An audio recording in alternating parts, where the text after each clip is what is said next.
Hi guys, welcome to యాత్ర to movie review. Cinema పర్వాలేదు భయ్య, బాగానే ఉంది. అంతా జరిగిందే చూపించారని చెప్పట్లేదు, కానీ పర్వాలేదు, బాగానే చూపించారు. సినిమా స్టార్ట్ అవ్వడం అయితే 2009 వైఎస్ రాజశేఖర్ రెడ్డి గారు సెకండ్ టైం సీఎంగా గెలిచిన దగ్గర నుంచి 2019 జగన్మోహన్ రెడ్డి గారు సీఎంగా గెలిచిన దాకా ఉంటుంది. ఆ మధ్యలో ఏం జరుగుతుందో మీ అందరికీ తెలిసిందే. సింపుల్గా క్యారెక్టర్స్ కోసం చెప్పుకోవాలంటే మమ్ముట్టి గారు యాజ్ ఏ రాజశేఖర్ రెడ్డి యాత్ర మనం చూసాం, చాలా బాగా యాక్ట్ చేశారు. అతను తప్ప వేరే వాళ్ళని ఊహించుకోలేము నిజంగానే. ఇందులో కూడా అలాగే ఉంటుంది.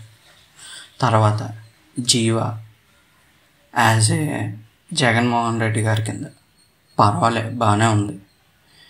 మిగతా క్యారెక్టర్లు కూడా బాగానే ఉన్నాయి. అసలు సినిమా ఎందుకు చూడాలి అంటే మనకి తెలియనివి చూపించారేమో అనడానికి చూడాలి సినిమా అయితే. ఎందుకంటే మనకి తెర మీద కనిపించేది వేరు, లోపల జరిగేది వేరు.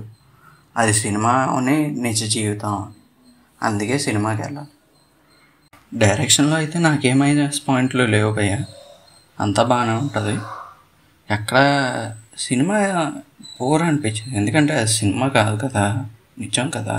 బ్యాక్గ్రౌండ్ స్కోర్ కూడా బాగానే ఉంటుంది, పాటలు ఒక్కొక్క దగ్గర ఆకట్టుకో అంతే. ఎవరైనా చూడాలని అనుకుంటే థియేటర్కి వెళ్ళి చూసండి. నేనైతే పుష్ చేయదలుచుకోలే, ఎందుకంటే అందరికీ తెలిసిందే ఉంటాయి, కాకపోతే కొన్ని మాత్రం యాడ్ చేశారు అంతే. ఓకే గాయ్స్, ఇదే వాళ్ళ వీడియో. నచ్చితే లైక్ చేయండి, షేర్ చేయండి, సబ్స్క్రైబ్ చేసుకోండి నచ్చితేనే.